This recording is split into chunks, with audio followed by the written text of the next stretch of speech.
Beyond the event horizon, what waits on the other side? Chapter 1. The Point of No Return. Close your eyes for a moment. Not yet. Wait until I have told you where we are going. Imagine that you are floating, not falling, not flying, simply floating, weightless and still, somewhere in the deep dark between the stars. There is no sound out here, no wind, no hum of traffic or conversation drifting through a wall. There is only the vast, silent architecture of the universe stretching out in every direction. Galaxies like scattered embers, nebulae like slow breath, and somewhere ahead of you, barely visible, an absence. Not a thing. An absence. A place where the stars bend around something you cannot see. A place where light itself leans inward, pulled by a gravity so immense that it has folded space around it like cloth drawn through a ring. You are looking at a black hole. And tonight, we are going inside. In our last journey together, we explored what a black hole is. We talked about how they are born, from stars so massive that when their fuel runs out, their own gravity turns against them. We talked about the crushing collapse, the shock wave, the explosion. We stood at the edge and looked inward, but we stopped at the boundary. That boundary has a name: the event horizon.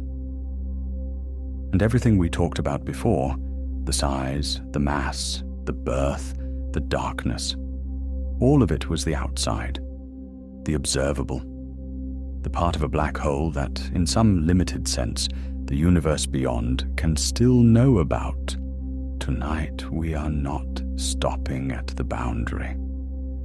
Tonight we step through. Take a slow breath. Let your body settle. Let the weight of the day rest somewhere beneath you, not on you. You do not need to hold anything tonight. You do not need to solve anything or prepare for anything. All you need to do is listen and follow, and let your mind drift into one of the most extraordinary places that physics tells us exists. We are going somewhere no human has ever been. Somewhere no signal has ever returned from.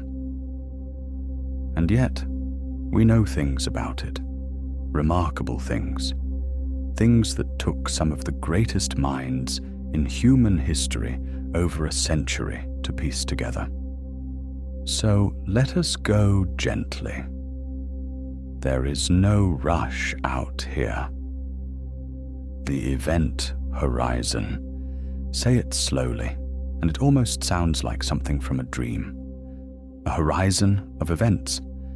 A line beyond which events, things that happen, can no longer communicate themselves to the universe outside. On Earth, when you look at the horizon, it is simply the limit of your vision. Walk toward it, and it moves with you. It is not a real boundary.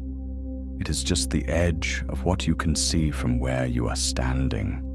The event horizon of a black hole is different.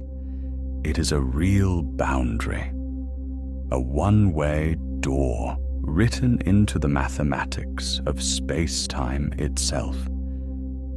Cross it, and the universe behind you is gone. Not blocked, not obscured. Gone, in the sense that no information, no light, no signal of any kind can ever travel back through it from where you now are. You could still look back and see the universe. Light from outside can fall through the horizon just as you did. But nothing you do, nothing you send, nothing about your existence inside can travel back the other way. You are in.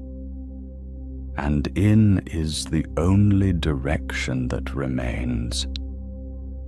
For a black hole of truly enormous size, what we call a supermassive black hole, the kind that sits at the center of galaxies, the event horizon would be so large that crossing it might feel like nothing at all. No jolt, no alarm, no physical sensation to mark the moment. You would simply be inside. The danger in that first moment is invisible. The tidal forces, the difference in gravity between your head and your feet, would be gentle enough at that scale that you would not feel them yet. But the mathematics around you would have changed completely. Every path forward, every direction you could move, would now lead closer to the center. It is not that the exit is blocked. It is that the geometry of space itself, inside the horizon, is oriented inward. The singularity at the center is not a place in space that you can choose not to go to. It is a place in your future. Like tomorrow morning. You cannot avoid tomorrow morning. No matter what you do, time will carry you there. Inside a black hole, the center is like that. It is not where you are. It is when you are going. Sit with that for a moment. The center of a black hole is not a location you travel toward. It is a moment you travel toward. Space and time inside the event horizon have traded places in a way that human language struggles to hold. What was once the time dimension, the thing that carries you forward whether you want it to or not, has become the space dimension pointing outward. And what was once the space dimension pointing inward has become the relentless, unstoppable flow of time carrying you deeper. You cannot stop moving toward the center any more than you can stop time from passing. It is, in every sense, inevitable. But we are getting ahead of ourselves. First, let us talk about what it looks like. Chapter 2: A Universe Distorted. As you cross the event horizon and drift deeper into the black hole, the universe behind you does not simply disappear. It transforms. Light from the entire outside universe, every star, every galaxy, every nebula, can still fall inward through the horizon, just as you did, and so you can still see it. But the geometry has changed, and the image changes with it. Imagine holding a fisheye lens up to your eye. The entire world in front of you, compressed and curved into a circle. Now imagine that circle getting smaller. The light from the entire observable universe, billions of galaxies, would compress itself into a shrinking circle above you. Directly behind you, in the direction you came from, the universe would appear to gather itself into a bright, distorted ring. The stars would blue shift, growing bluer and brighter as their light fell toward you with increasing energy. And below you, in the direction you are moving, nothing. darkness, the place where the singularity waits. It would be, in its own terrible way, one of the most beautiful things ever seen. Time, too, would behave strangely. For someone watching from outside, from a safe orbit far beyond the event horizon, your journey would look very different. To them, you would appear to slow down as you approached the horizon. Not slightly, dramatically. The closer you got, the more time would seem to dilate from their perspective. Your movements would become sluggish. Your light would redshift, growing redder and dimmer as it struggled to climb out of the deepening gravity well. At the event horizon itself, to the outside observer, you would appear to freeze, a ghost of your image, reddened and dimming, hovering forever at the boundary. They would never see you cross. And you, in your own experience, in your own time, would cross without ceremony, without pause. A smooth, continuous fall into the dark. This is one of the most genuinely strange facts about black holes. The same moment, your crossing of the event horizon would be experienced in two completely different ways by two different observers. To the outside universe, it never quite happens. To you, it already has. Both perspectives are equally real. Neither is wrong. This is not a matter of illusion or misperception.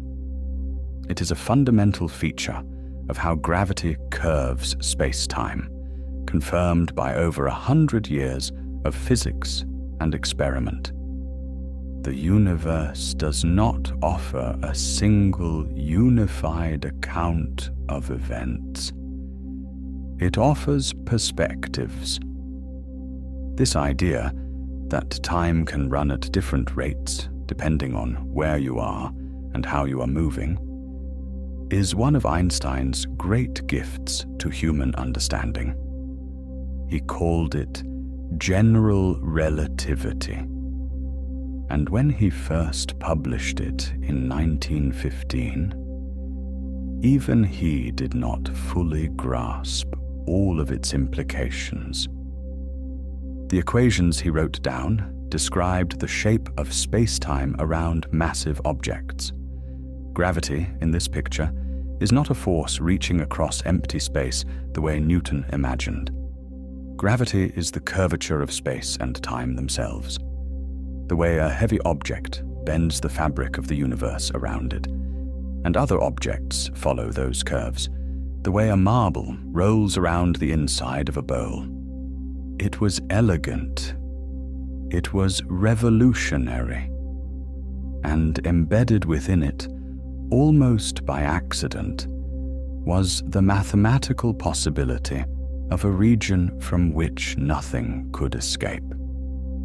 For years, physicists debated whether such things could actually exist, or whether the equations were simply being pushed beyond their physical meaning.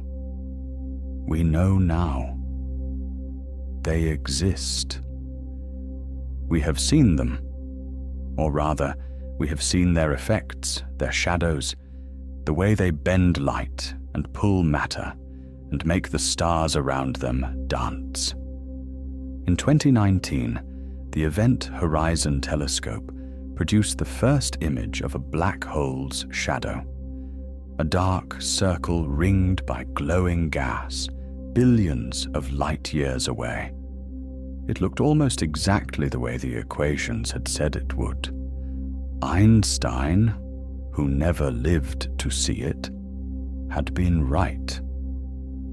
But the equations have another feature, deeper inside, something that even now, over a century after they were written, we do not fully understand. A place where the mathematics breaks down entirely. A place where density becomes infinite and the known laws of physics stop giving sensible answers. We call it the singularity, and it is where we are headed next. Chapter 3: Spaghettification, Silence, and the Singularity. Deeper now. You have been falling for some time. The event horizon is far behind you, a boundary you can no longer see as anything distinct, because all directions now lead inward. The universe outside has compressed into a small, bright circle above you. And even that is changing, shifting in color and shape as you fall. And now, you begin to feel something. A pull. Not uniform. Not the same at your head as at your feet. Gravity, the thing that has been carrying you here, has always been slightly stronger, closer to the source. On Earth, gravity at your feet is fractionally stronger than gravity at your head, because your feet are fractionally closer to the center of the planet. The difference is so small, you will never feel it. But here, falling toward the singularity of a stellar mass black hole, the difference is no longer trivial. The gravity at your feet, the part of you closer to the center, is pulling significantly harder than the gravity at your head. You are being stretched. Scientists, in a rare moment of scientific playfulness, gave this process a name that has delighted students ever since: spaghettification. The stretching begins slowly, almost imperceptibly. A gentle elongation, the sense that something is pulling you in two directions at once, lengthening you like taffy being drawn out from both ends. And then it accelerates. The tidal forces, the technical name for this differential gravity, grow stronger the closer you get to the singularity. The stretching becomes intense, then overwhelming. You would be drawn out longer and thinner. The constituent matter of your body strung into a thin filament racing toward the center. It is not a peaceful end, if we are being honest. But here is the remarkable thing, and the reason physicists have spent decades thinking carefully about what happens to the matter that falls in. In terms of the laws of physics, everything that makes you up, every atom, every particle, every quantum of information, does not simply vanish. It arrives at the singularity. And what happens there is one of the deepest unsolved questions in all of science. The singularity. The word itself comes from mathematics, a point where an equation produces an infinite or undefined result, a place where the function breaks down, where the graph shoots upward and never comes back. In the singularity of a black hole, the density of matter, in the framework of general relativity, becomes infinite. Not very large, not astronomically large, infinite. And infinity in physics is always a signal. A signal that the theory you are using has reached the edge of its validity. That you are asking a question the theory was not built to answer. General relativity, Einstein's magnificent description of gravity and space-time, is one of the most precisely tested theories in the history of science. It has predicted the behavior of GPS satellites, the bending of light around stars, the gravitational waves produced by colliding black holes. It is spectacularly accurate over an enormous range of scales. But at the singularity, it breaks down, and quantum mechanics, our equally magnificent theory of the very small, also struggles here. Quantum mechanics works beautifully for particles and atoms and the strange probabilistic world of the subatomic. But it does not natively incorporate gravity in the way we would need to describe what happens at the singularity. Both of our greatest theories reach the singularity and return the same answer. They do not know. This is not a failure. Or rather, it is a failure only in the way that a door is a failure to be a wall. It is an opening, an invitation. For a century, physicists have been searching for a theory of quantum gravity, a framework that would combine the insights of general relativity and quantum mechanics into a single, coherent description of reality at every scale. String theory has been one attempt, loop quantum gravity another. There are others still being explored. None has yet been confirmed by experiment, but all of them, when they approach the singularity, suggest the same general thing. The singularity is probably not real.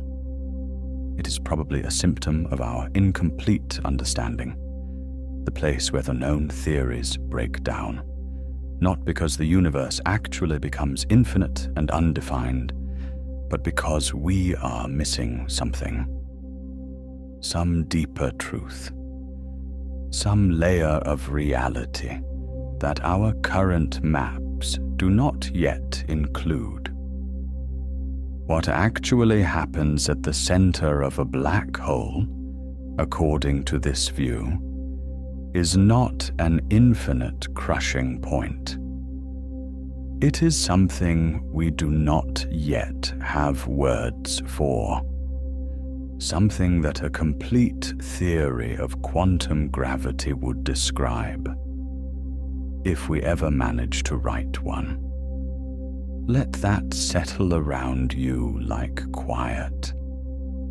At the center of every black hole in the universe, there is something unknown.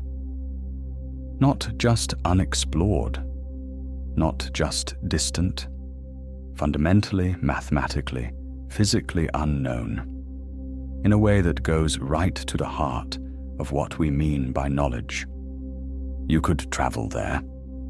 You could fall all the way to that final point, and the universe, in its current state of human understanding, could not tell you what you would find. There is something humbling and beautiful about that. In an age when information feels endless, when every question seems to have an answer waiting a few keystrokes away, the singularity sits quietly at the center of the dark, keeping its secret. For now. Chapter 4. what physics dares to imagine. But physicists do not stay quiet for long. Even where certainty ends, imagination begins. And over the past several decades, some of the most careful and creative minds in science have been asking the questions that the singularity raises, not to make things up, but to follow the logic of what we do know as far as it will take us. And it takes us to some remarkable places. The first question is one of the most philosophically unsettling in all of modern physics. What happens to information? In the world of quantum mechanics, information is fundamental. Not information in the casual sense, not news or data or knowledge. Information in the deep sense, the complete description of a physical system. The quantum state of every particle. The full specification of what everything is and how it is moving. In quantum mechanics, information is conserved. It cannot be created from nothing, and it cannot be destroyed. The universe, according to this principle, is a closed book. Every page ever written is still there, somewhere, in some form. But a black hole seems to violate this. Matter falls in, disappears behind the event horizon, reaches the singularity. And then, what?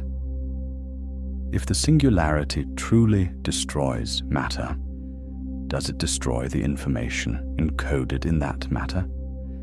Does it tear out pages from the book? Stephen Hawking spent decades thinking about this problem. In the 1970s, he made a remarkable discovery.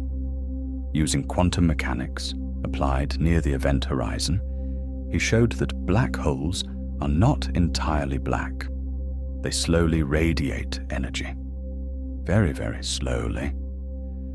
Over timescales that dwarf the current age of the universe. We call this Hawking radiation.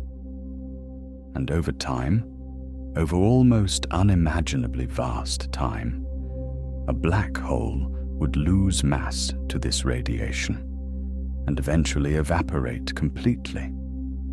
But the radiation, as Hawking initially calculated it, appeared to be perfectly random, featureless, containing no information about what had fallen in, which would mean the information was gone.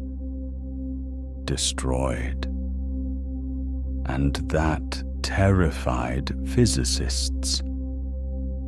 The debate that followed, the black hole information paradox, became one of the great intellectual controversies in theoretical physics.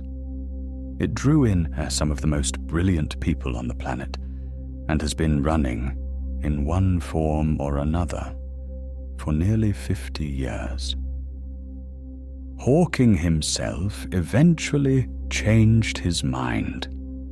He came to believe, though he could not fully prove it, that the information was not destroyed, that somehow, in a way we do not yet fully understand, the information of everything that has ever fallen into a black hole is preserved, encoded perhaps in the Hawking radiation itself, hidden in the subtle correlations between the particles emitted over millions and billions and trillions of years. The book is not destroyed. It is just written in a language we have not yet learned to read. Another idea that emerged from this debate is one of the strangest and most beautiful in all of modern theoretical physics. The holographic principle. Imagine that the surface of the event horizon, that two-dimensional boundary at the edge of the black hole, contains encoded within it the complete information about everything inside. Not a summary, not a representation, the complete information, the full three-dimensional reality of the interior, somehow encoded on a two-dimensional surface, like a hologram, where a flat piece of film, when illuminated correctly, produces a full three-dimensional image. The holographic principle suggests that our universe might work this way at a fundamental level, that the three-dimensional world we experience might be, in some deep sense, a kind of projection from a two-dimensional surface. This is not a metaphor. It is a serious proposal in theoretical physics, supported by mathematical work in string theory, and taken seriously by some of the most careful researchers in the field. It is also, it must be said, profoundly difficult to fully grasp. But sit with the image of it. The event horizon as a surface that holds, written in quantum code too fine for us to read, the complete story of everything that has ever fallen in. A memory, a record, nothing truly lost, only transformed, from the tumbling, falling matter of stars and gas and time into the silent mathematics of the boundary itself. And then there is the idea that goes furthest of all, the one that asks not what happens to matter inside a black hole, but what the black hole itself might be. Some physicists, following the mathematics of general relativity into regions where it becomes speculative, have proposed that the singularity at the center of a black hole might not be an ending. It might be a beginning. The idea goes by several names: black hole cosmology, the fecund universe hypothesis, and it suggests that the extreme conditions at the singularity do not result in infinite density and a final catastrophic end. Instead, they result in a bounce, a new expansion, a new space-time branching off from the old one in a region that is causally disconnected from ours, a place we can never reach, never observe, never communicate with. A new universe. If this is true, then black holes are not graves. They are nurseries.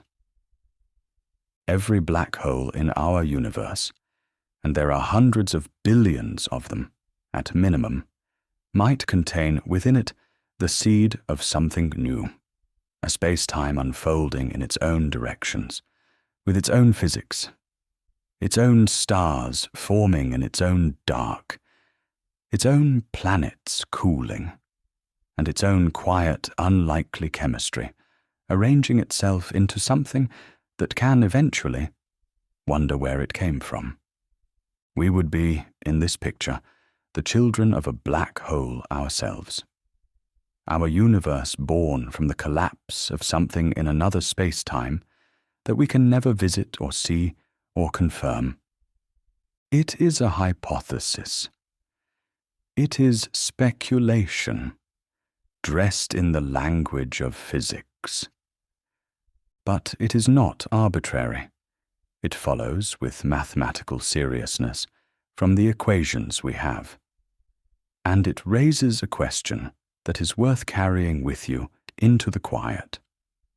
If every black hole is a universe being born, then what made ours? There is something deeply settling about the idea that the universe does not end, Not really.